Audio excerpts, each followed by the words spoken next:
Minha avó sempre morou na mesma casa de madeira, num alto de colina onde o vento nunca se cansa.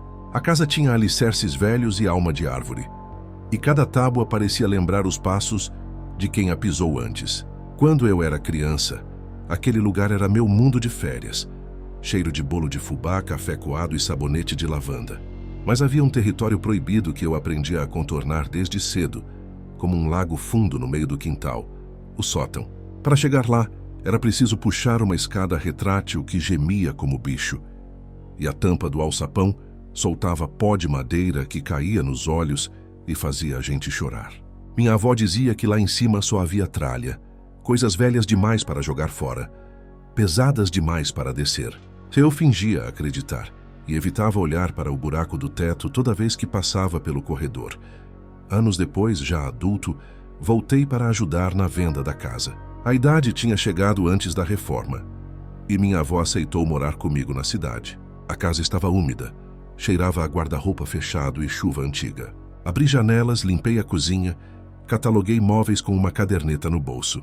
Era um trabalho de despedida, e eu tentava ser prático para não chorar dentro das gavetas.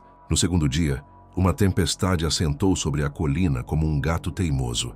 A luz caiu no fim da tarde, e ficamos com velas na mesa, eu e minha avó, ouvindo o telhado receber água como se fosse o mar. Foi quando ela disse, sem me encarar, que seria bom dar uma olhada no sótão antes que algum vazamento arruinasse o que estava guardado. A frase caiu entre nós como uma chave sobre a mesa. Eu respirei fundo, fui buscar a escada e encaixei o gancho no anel de ferro do alçapão. A tampa cedeu e um ar espesso, frio e antigo desceu da abertura, trazendo poeira e um cheiro agridoce de papel úmido e pano guardado. Subi os degraus devagar, com a lanterna na boca para deixar as mãos livres. Lá em cima, o mundo era mais denso. Móveis cobertos por lençóis formavam costas de baleias adormecidas. Baús abertos mostravam o conteúdo como feridas. Pilhas de revistas dos anos 70 exalavam tinta morta. Caminhei curvando os ombros, porque o teto descia em duas águas, e qualquer descuido arrancava um pedaço de couro cabeludo. Foi perto da janela pequena do frontão, onde a chuva desenhava estradas no vidro, que eu tropecei numa caixa de madeira. Era retangular, pesada, e estava coberta por um tecido grosso manchado de ferrugem e bolor. Pousei a lanterna, levantei o pano e abri a tampa. A boneca me olhou como quem já espera alguém há tempo demais. O rosto era de porcelana, pintado com um rubor que o tempo não levou. Os olhos eram de vidro azul, tão brilhantes que pareciam molhados. O corpo de pano rígido, escondido sob camadas de renda amarelecida. E as mãos, também de porcelana, exibiam rachaduras finíssimas que lembravam veias. Era bonita de um jeito que assusta, como flores em túmulo que nunca murcham. Quando a ergui, veio junto um cheiro de ferro velho e talco antigo. A boneca pesava mais do que deveria. Desci com ela antes que a lanterna acabasse. Minha avó, sentada à mesa da cozinha, levantou os olhos devagar e não disse o nome da coisa, mas sei que reconheceu. Tentei brincar, perguntando se era herança de alguma tia de quem eu nunca ouvira falar. Ela enxugou a borda da xícara e disse que aquela boneca pertencia a alguém que morreu cedo. Depois se calou como quem coloca uma tampa. Eu deixei a boneca na poltrona da sala, sentei para anotar o inventário e fingi que não via o brilho dos olhos de vidro refletindo a chama da vela. Naquela noite, eu dormi no antigo quarto de hóspedes, o mesmo de infância, com a janela voltada para o pomar. O colchão era mais baixo do que eu lembrava e rangia com opiniões próprias. Apaguei a vela e deitei. A chuva diminuiu até virar uma conversa distante. Logo depois ouvi um barulho de tecido contra a madeira. Um arrastar lento, como se algo escorregasse da poltrona para o chão. Acendi a lanterna no instinto e iluminei a porta semiaberta. A boneca estava de pé no corredor, a cabeça inclinada, as mãos fechadas em concha como quem guarda um tesouro pequeno. Não houve passos, não houve quedas, não ouvi o gesto que a trouxe ali. Só o silêncio endurecido após o evento. Peguei a boneca com as duas mãos, pus de volta na poltrona e fechei a porta do quarto. Dormi mal com sonhos de vozes finas, sussurrando meu nome como crianças que treinam a falar. Ao amanhecer, encontrei a boneca no rodapé encostada à porta por dentro, como se tivesse dormido ali, guardando o quarto. Minha avó serviu café sem me olhar e disse que, se eu não ia jogar nada fora, que pelo menos devolvesse as coisas de cada cômodo ao lugar onde sempre estiveram, para a casa não se confundir. Eu entendi o recado que veio por trás da xícara. Voltei ao sótão com a boneca nos braços. O ar lá em cima parecia mais frio. Abri a caixa e a coloquei dentro, arrumando o vestido com delicadeza que eu não planejava ter. Antes de fechar a tampa, reparei numa etiqueta colada no fundo da caixa, quase apagada, escrita a lápis: Amélia. O nome entrou em mim como uma lembrança emprestada. Fechei, cobri com o tecido e voltei a puxar a escada. Na metade da descida, ouvi lá de cima uma batidinha fraca, 3 toques de porcelana pedindo licença. Eu fechei o alçapão de uma vez. A tarde correu em tarefas de adulto que servem de distração. Consertei um rodapé, lixei uma janela emperrada, limpei o filtro do tanque. De quando em quando eu olhava para o teto, como se a madeira pudesse ficar mais pesada de repente. Ao entardecer, fui até o quarto de minha mãe, que ficava nos fundos, recolher roupas que seriam doadas. No fundo de uma gaveta, encontrei um maço de cartas amarrado com fita azul. A curiosidade venceu a pressa. O papel frágil desmanchava cantos nos meus dedos. Li 2 linhas e entendi que eram cartas da minha bisavó para a filha mais velha, Maria, a irmã de quem a minha avó pouco falava. Em uma das cartas, a mais manchada, li o nome que eu acabara de ver no fundo da caixa: Amélia. Era o nome da boneca, presente do padrinho quando Maria fez 9 anos. As cartas tinham a alegria simples do cotidiano até um ponto. Depois, a tinta engrossava como se alguém escrevesse chorando. Uma delas descrevia uma febre que não cedia, uma tosse com sangue, e o silêncio do médico, um homem que anotava mais do que falava. A última carta não era resposta. Era um bilhete dobrado com uma frase só, escrita pela minha bisavó com letra dura: Não olhem para a boneca depois do pôr do sol. Levei o bilhete comigo para a cozinha e o deixei ao lado do açúcar, como quem deposita um amuleto. Na segunda noite, a casa tomou posse do escuro com mais vontade.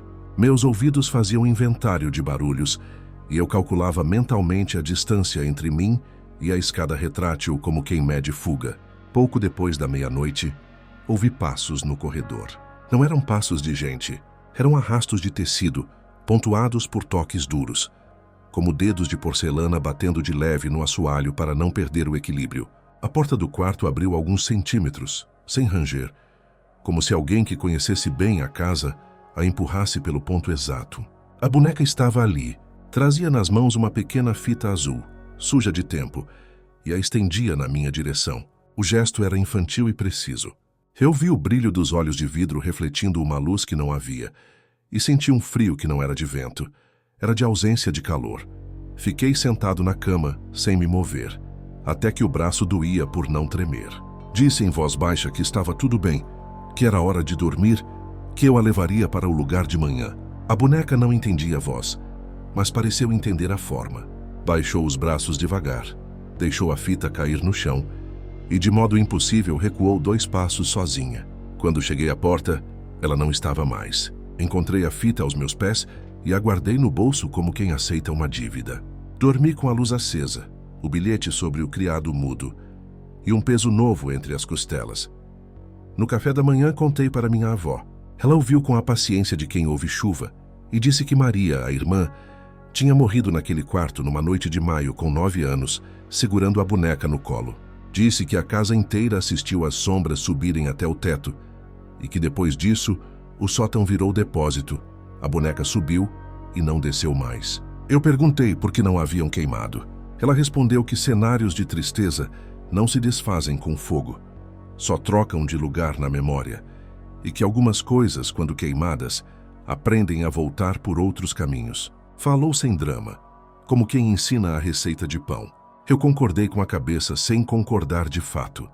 Decidi que ficaria mais uma noite, por teimosia e por um sentimento que não sei nomear, metade piedade, metade orgulho. A chuva tinha ido embora, e com o céu limpo a casa pareceu relaxar. Aproveitei a luz para abrir o alçapão de novo. Subi com o coração firme. A caixa estava onde eu deixara, mas o tecido que a cobria estava melhor arrumado, como se mãos pequenas tivessem alisado os vincos. Abri a tampa com cuidado. A boneca estava deitada de lado, as mãos unidas na altura do peito como quem dorme. No fundo da caixa, ao lado da etiqueta com o nome, havia um pedaço de papel dobrado. Era uma fotografia antiga, em sépia, de duas meninas no quintal da casa, segurando a mesma boneca entre elas. No verso, a caligrafia de minha bisavó, Maria e Rosa, agosto de 1931. Minha avó nunca falou de uma irmã chamada Rosa. Desci com a foto e mostrei a ela. O rosto dela mudou de um jeito que não me acostumei a ver, como se alguém tivesse apagado a luz dos olhos por dentro. Ela disse que Rosa era o nome que ninguém dizia, a outra irmã, a que sumiu na madrugada depois da morte de Maria, levando a boneca para o sótão sozinha. A tarde caiu com um vento de inverno. Tranquei janelas, conferi fechaduras. Preparei um colchão no chão do quarto, porque a cama rangia como se respirasse, e eu não queria dar tanta vida às coisas. Quando a noite fechou, os cheiros da casa ganharam textura e o mundo ficou menor. Por volta de 2 da manhã acordei sem motivo, como quem obedece um chamado. O corredor estava mais escuro do que devia. A luz do poste lá fora desenhava um retângulo pálido no fim do corredor. No meio dele, algo interrompia a luz, como uma sombra com forma. Levantei, abri a porta e senti no ar o perfume do sabonete de lavanda que minha avó sempre usou. Mas minha avó dormia no quarto do outro lado, e o cheiro vinha de cima. A escada retrátil estava aberta, embora eu tivesse fechado. O alçapão negro era uma boca. Subi devagar, degrau por degrau, até que meus olhos se acostumassem. A boneca não estava na caixa. Estava em pé sozinha diante da janela do frontão. A chuva tinha voltado numa garoa fina e gotas rolavam pelo vidro como formigas com pressa. Quando pisei a tábua junto à janela, ela estalou alto e a boneca virou a cabeça. Não um movimento mecânico, um gesto humano de curiosidade. Os olhos de vidro me pegaram em cheio, e por um segundo, o mundo inteiro pareceu morar dentro do azul. Eu disse o nome dela, Amélia, sem pensar, como quem chama por alguém que se conhece. O ar mudou de peso. A boneca levantou as mãos devagar, e as rachaduras nas palmas desenharam mapas de rio. Então, um som. Não era voz, não era madeira, não era água.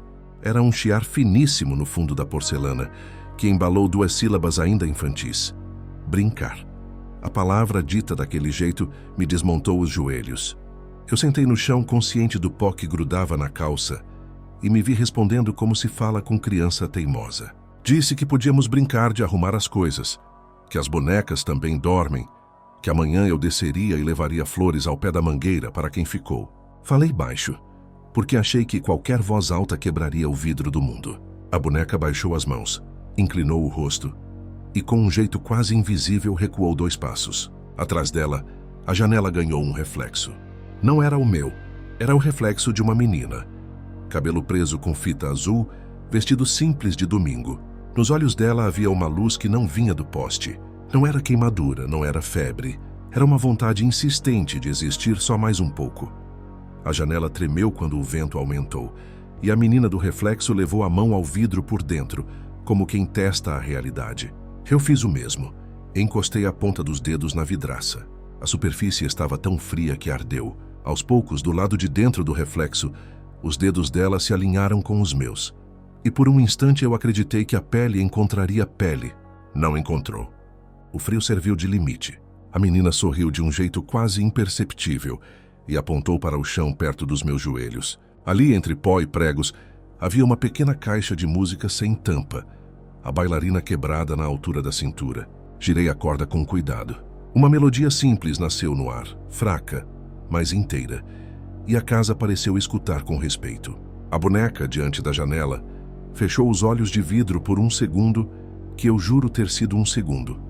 E quando os abriu, não eram mais tão brilhantes. O espelho do frontão devolveu só chuva e noite. Desci a boneca para a caixa sem lutar. Deitei-a de lado, cobri com o tecido e guardei a fotografia junto do bilhete da minha bisavó.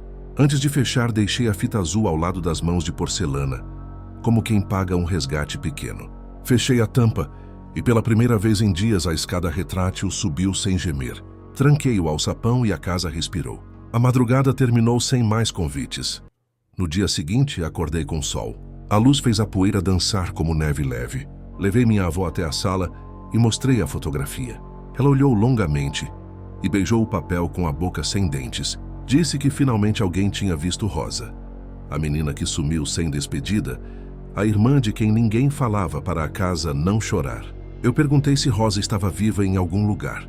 Ela respondeu que certas vidas permanecem no intervalo entre a escada e a janela, como o vento preso em garrafa, e que o melhor a fazer era devolver cada coisa ao seu limite. Na semana seguinte, vendemos a casa. Entreguei as chaves para um casal jovem que planejava transformar tudo em pousada. Não falei do sótão. A cidade não costuma comprar histórias quando o metro quadrado está caro. Antes de ir embora, subi sozinho mais uma vez. Toquei a tampa da caixa sem abrir, agradeci em voz baixa e deixei ao lado uma flor branca do jardim, a única que ainda resistia ao fim do inverno. No caminho de volta, no banco do carona, a fitinha azul que guardei no bolso por engano parecia mais leve, hoje de vez em quando. Acordo no meu apartamento longe da colina, com o som da bailarina quebrada, tocando uma música que só eu escuto. Às vezes encontro a fitinha arrumada sobre a cômoda, em nó perfeito que eu não sei dar.